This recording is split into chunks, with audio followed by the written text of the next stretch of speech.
भन्ने मैले विश्वास लिएको छु। हामीले एउटा कुरा थाहा पाउनुपर्दछ, हाम्रो नीति भनेको राष्ट्रिय नीति हो। राष्ट्रिय नीति भन्दा पृथक हाम्रो नीति हुँदैन, किनभने हामी राष्ट्रको प्रमुख नीति निर्धारक शक्ति हौँ, नीति निर्माता शक्ति हौँ, तिनको कार्यान्वयनकर्ता शक्ति हौँ र राष्ट्रलाई अगाडि बढाउँदै अनेक हिसाबबाट अनेक क्षेत्रबाट प्रयासहरू अगाडि बढाएर समृद्ध नेपाल, सुखी नेपाली बनाउने पार्टी हौँ, शक्ति हौँ। त्यसकारण हाम्रा नीति राष्ट्रिय नीति हो। हाम्रो खेल नीति भनेको राष्ट्रिय खेल नीति हो। हामीले जुन खेल नीति बनाउँछौँ त्यसैमा आधारित राष्ट्रिय खेल नीति हुनुपर्छ।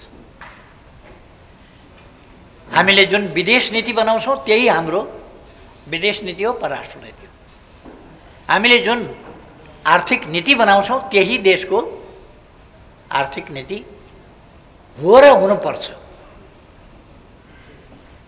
हाम्रा शिक्षा सम्बन्धी नीति, स्वास्थ्य सम्बन्धी नीति अथवा अरू क्षेत्रका पर्यटन सम्बन्धी नीति हामी जे लिन्छौँ त्यो राष्ट्रका लागि लिन्छौँ र सबभन्दा बढी आवश्यक, व्यवहारिक, उपयुक्त र फलदायी नीतिहरू हामी निर्माण गर्छौँ। हामी सिङ्गो देशलाई समेटेर नीतिहरू निर्माण गर्छौँ। हामी संकीर्ण स्वार्थका लागि नीति निर्माण गर्दैनौँ, बृहत्तर राष्ट्रिय हितका लागि नीति निर्माण गर्छौँ। मलाई विश्वास छ तपाईहरूले यस नीति सम्मेलन मार्फत खेलकुद क्षेत्रका नीतिहरू सम्बन्धमा जो निष्कर्ष निकाल्नु भएको छ अवश्य निकाल्नु भएको होला। हो तिनै नीतिहरू नै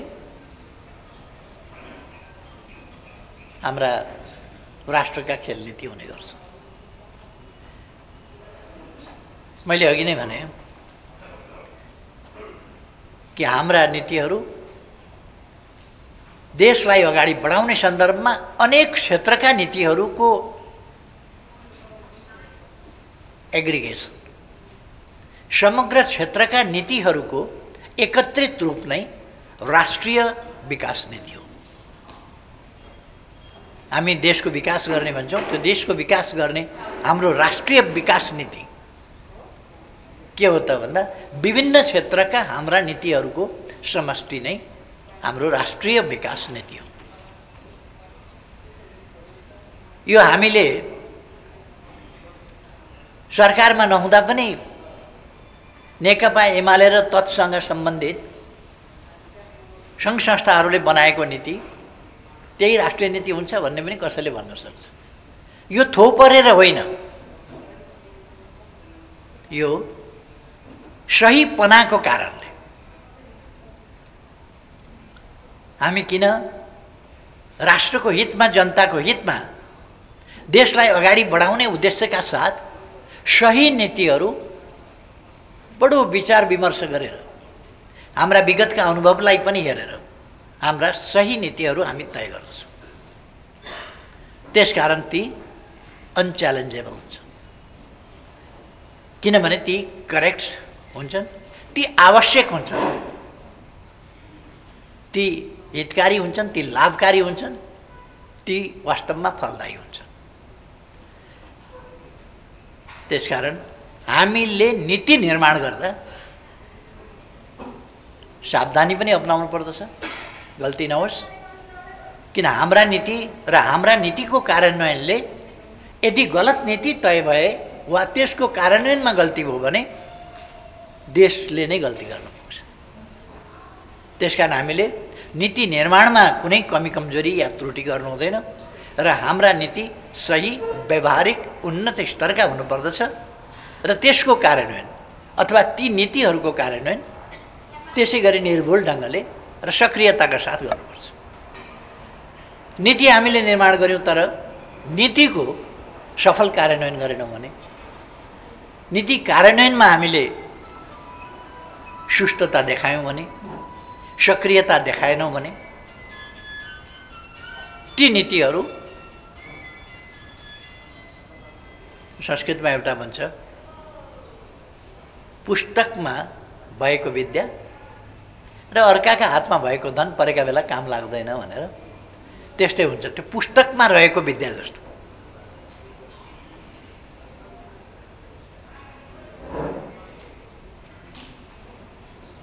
त्यसकारण हामीले पुस्तकमा रहेको विद्या जस्तो हाम्रा नीतिहरू हुन दिनु हुँदैन।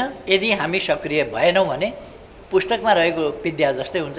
त्यो निकालेर पढ्यो भने, त्यो आफूले ग्रहण गर्यो भने चाहिँ आफ्नो भयो। पुस्तकमै रह्यो भने त त्यो विद्याले के काम दिन्छ? खेलका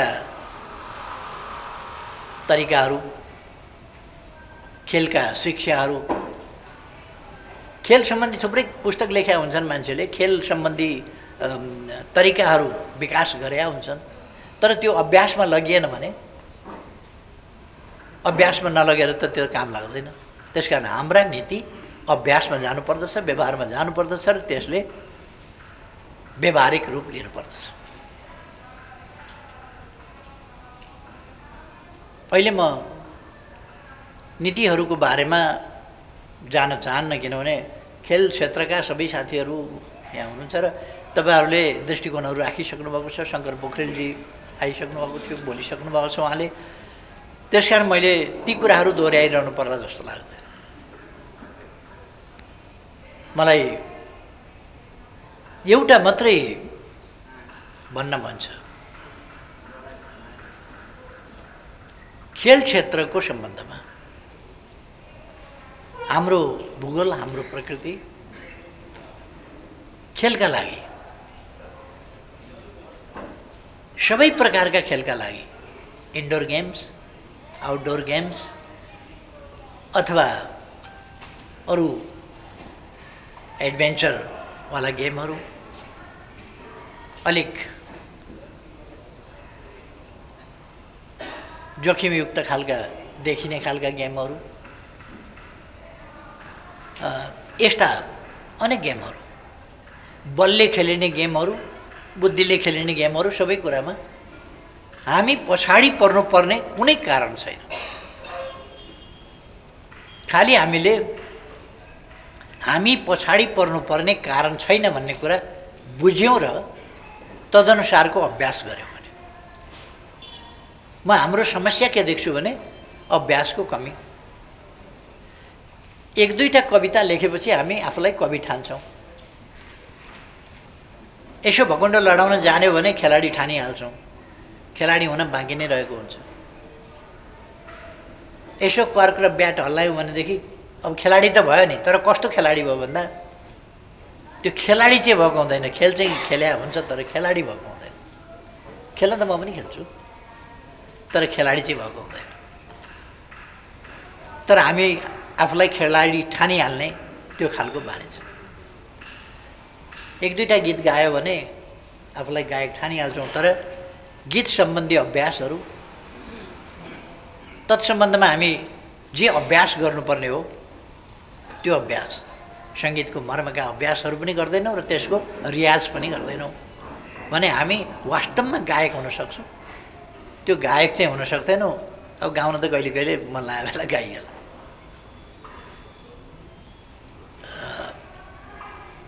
हामीले हरेक क्षेत्रमा, एउटा क्षेत्रमा विशेषज्ञता हासिल गर्ने गरी, दक्षता वास्तवमा हासिल गर्ने गरी लाग्यौँ भने सबै क्षेत्रमा सबैले गर्न सक्दैन। यो खेलमा पनि दक्षता, त्यो खेलमा पनि दक्षता, यस विधामा दक्षता, उस विधामा दक्षता, सङ्गीतमा पनि दक्षता, गायनमा पनि दक्षता, साहित्यमा पनि दक्षता, चित्रकारितामा पनि दक्षता, यसमा पनि टप, उसमा पनि टप मान्छे हुन सक्दैन। किनभने सबै ठाउँमा बाँडिँदाखेरि अभ्यास पुग्दैन। अभ्यास पुर्याउनलाई एक ठाउँ बढी केन्द्रित हुनुपर्छ। जेनरल नलेज र स्पेसलाइजेसनको कुरो फरक हो। जस्तो पढाउँदाखेरि भन्नुहोस् न, पहिले जेनरल हेल्थ पढाउँछ, त्यसपछि एउटा विषयमा पढाउँछ, अन्तिममा गएर दाँतकै विषयमा, पहिले त स्वास्थ्यको विषयमा पढाउँछ, स्वास्थ्य पढाएपछि अनि दाँतको विषयमा पढाउला, दाँत पढाएपछि फुकाल्ने हो कि इन्फेक्सन कम गर्ने हो कि त्यो सिमेन्टेड गर्ने हो कि केही लगाउने हो कि दाँत बाँध्ने हो कि दाँत सोझ्याउने हो कि, त्यो बेग्लै बेग्लै विधा पढ्नुपर्छ। अनि त्यसको पनि सुपर स्पेसलाइजेसन गर्दा झन् साह्रो एउटा सानो विषयमा पढ्नुपर्ने हुन्छ, अनि मात्रै दक्षता डाक्टरले हासिल गर्न सक्छ। खेल पनि त्यस्तै हो। त्यसकारण म हाम्रो साथीहरूलाई भन्न चाहन्छु, हामी अन्तर्राष्ट्रिय क्षेत्रमा पनि अवसरै पाएनौँ। हामीले हाम्रो जीविकामा केन्द्रित हुने प्रवृत्तिभन्दा माथि आउनै सकेन। उहिले ऋषिमुनिहरू थिङ्कर हुन्थे, चिन्तक हुन्थे। किन चिन्तक हुन्थे, किन थिङ्कर हुन्थे उनीहरू भन्दा उनीहरू पेटको समस्याबाट मुक्त थिए। ऋषिमुनिहरूलाई अरूले ल्याएर खानेकुराहरू दिन्थे, आवास, वस्त्र, खाना आदि इत्यादि उनका आवश्यकता समाजले पुरा गरिदिन्थ्यो र उनीहरू चिन्तनकर्ता हुन्थे, अध्ययनकर्ता हुन्थे, चिन्तनकर्ता हुन्थे। त्यसकारण उनीहरू विभिन्न कुराको सिर्जना गर्न सक्थे, चिन्तनको सिर्जना गर्न सक्थे। तिनलाई अनुभूतिहरूलाई अनुभवमा, अनुभवलाई लगेर ज्ञानमा परिणत गर्न सक्थे। त्यो को विद्वान भयो त्यस बेला भन्दा जो चिन्ताबाट मुक्त छ, जो खाना लाउनको चिन्ताबाट मुक्त भएर अरू पनि कामहरू गर्न सक्छ। त्यो हाम्रो त कतिवटा जेनेरेसनले कागले जस्तै बिहान उठेपछि चारो खोज्नको चिन्ता, कागलाई त्यस्तै हुन्छ त, बिहान उठेपछि चारो खोज्नको चिन्ता। हाम्रो पनि हालत त्यही हो, बिहान उठ्यो अब चारो खोज्नको चिन्ता, के खाने होला, के कसरी भरे बेलुका कहाँबाट खाने ल्याएर जुटाउने होला। खानामा सारा चिन्ता, पेटमा सारा चिन्ता भएपछि दिमागले सम्पूर्ण कुरा पेटका लागि, सम्पूर्ण कुरा खानाका लागि, सम्पूर्ण कुरा आहारका लागि, सम्पूर्ण कुरा बाँच्नका लागि गरेपछि अरू कुरामा विकास कसरी गर्छ? हाम्रो खेल क्षेत्रको विकास किन भएन भने हाम्रो सिँगै समाजको पहिलो प्राथमिकता बाँच्ने कुरा, पेटको चिन्ता।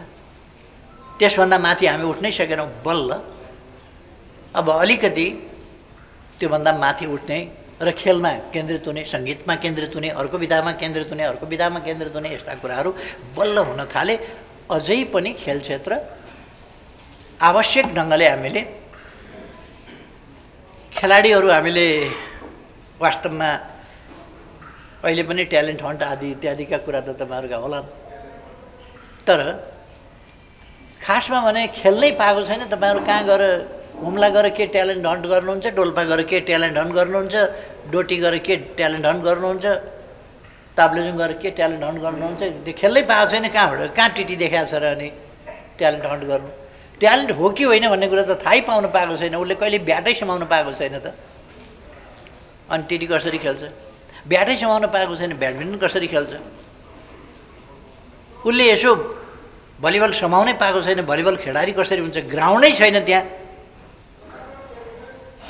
अहिले टेलिभिजन आएपछि फुटबल देख्न थालेको छ, बरु टेलिभिजनबाट। आफूले त फुटबल हान्नै पाएको छैन त खेलाडी कसरी हुन्छ? त्यसकारण यो हामीले ट्यालेन्ट बालबालिकादेखि, मैले शिक्षा सम्बन्धी नीतिका कुरा गर्दाखेरि पनि भन्ने गरेका थिएँ कि हामीले पहिलो कुरा त हाम्रो शिक्षा यो प्रकृतिमा त असाधारण पोटेन्सियल छ, असाधारण सम्भावनाहरू छ। के छ प्रकृतिभित्र, त्यो खालि हामीले पत्ता लगाउन बाँकी छ, पत्ता लगाउँदै जान बाँकी छ। विज्ञान प्रविधिको विकास, विज्ञान प्रविधिले प्राप्त गरेका उपलब्धि भनेको के हो भने प्रकृतिका नियमहरू जति पत्ता लाग्दै गए त्यति विकास हुँदै गयो। त्यसको पत्ता लगाउनका लागि हामीले मानव मस्तिष्क यति सम्भावनायुक्त, पोटेन्सियल युक्त चिज हो, तर त्यसको हामीले पहिचान गर्न, त्यो पहिचानपछि त्यो अवसर दिन, त्यसको विकास गर्न, त्यो अवसरै हामीले पाएका छैनौँ। केमा केन्द्रित हुने हो भन्ने कुरा, डाक्टर हुने मान्छे हो कि, खेलाडी हुने मान्छे हो कि, गायक हुने मान्छे हो कि, इन्जिनियर हुने मान्छे हो कि पाइलट हुने मान्छे हो कि भन्ने थाहा कसरी पाउने हो। यो चिज हुनका लागि हामीले अवसरहरूको सिर्जना गर्नु पर्यो। पहिले ट्यालेन्टको, ट्यालेन्ट पहिचानको। यसपल्टको नीति कार्यक्रममा हामीले एउटा कुरा ल्याएका थियौँ, एउटा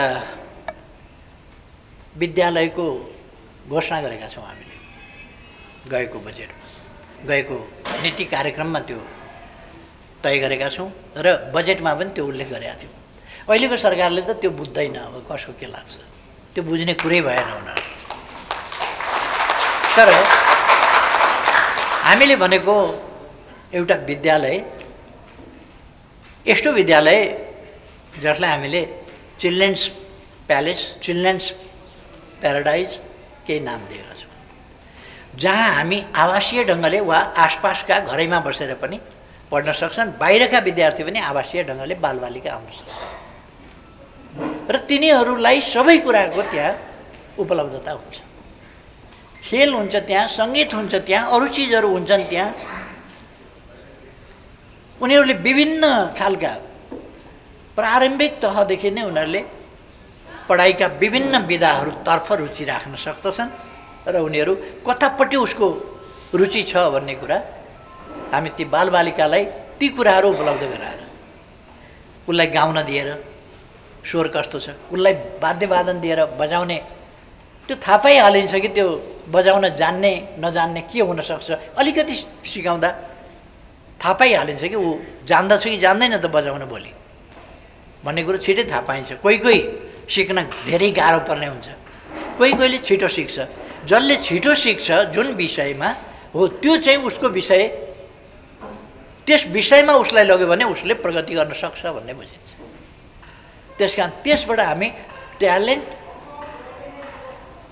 एउटा त हन्ट होइन, त्यो ट्यालेन्ट सेलेक्ट गर्छौँ, हामी पहिचान गर्छौँ, आइडेन्टिफाई गर्छौँ ट्यालेन्ट के छ भन्ने कुरो पढाइकै क्रममा बालबालिकाहरूबाट। अनि त्यसमा फेरि चेक गरिरहन्छौँ हामी, त्यो कहीँ मिस त भएको छैन, त्यो चेक गर्छौँ हामी र उनीहरूलाई जुन कुरामा रुचि छ त्यतापट्टि हामी प्रवृत्त गर्दै लान्छौँ, ट्रेनिङ दिँदै लान्छौँ, शिक्षा दिँदै लान्छौँ, स्किल डेभलप गर्दै लान्छौँ, अवसर उपलब्ध गराउँदै जान्छौँ र ऊ प्रतिभा हुन सक्छ। भोलि प्रतिभा हुने अन्तर्वस्तु भित्र हुन्छ। केमा प्रतिभा हुने? त्यो अन्तर्वस्तु बाल्यकालमै हुन्छ उसको। तर सबै चिजमा हरेक मान्छे किन पढायो भने भइहाल्छ भनेर हुँदैन। कसैको खेलकुदमा रुचि नै हुँदैन, उसलाई स्वस्थ रहनका लागि व्यायाम गराउन नै मुस्किल हुन्छ। पढाइमा एकदम ध्यान हुन्छ, पढाइमा रुचि हुन्छ, खेलकुदमा रुचि हुँदैन। सङ्गीततिर ध्यान होला, वाद्यवादनमा ध्यान होला, खेलकुदतिर रुचि हुँदैन। कसैको खेलकुदमा रुचि नै हुँदैन, कसैको सङ्गीततिर रुचि नै हुँदैन, सुन्न मन पराउला। कोही कोहीले त सुन्न पनि धेरै त्यति साह्रो मन पराउँदैन, कोही कोही अधिकांशले सुन्न आम रूपमा सुन्न मन पराउँछ, आफै चाहिँ गाउन मन पराउँदैन, गाउन जान्दैन, उसलाई आफ्नो स्वरबारे थाहा भइहाल्छ, मैले गाउन मिलेन सकिनँ भन्ने कुरा थाहा भइहाल्छ। यसरी हामी ट्यालेन्टको सुरुदेखि विद्यालय स्तरदेखि त्योभन्दा अगाडि पूर्व प्राथमिक तहदेखि एकदम बालबालिकाको तहदेखि नै हामी खेलाडी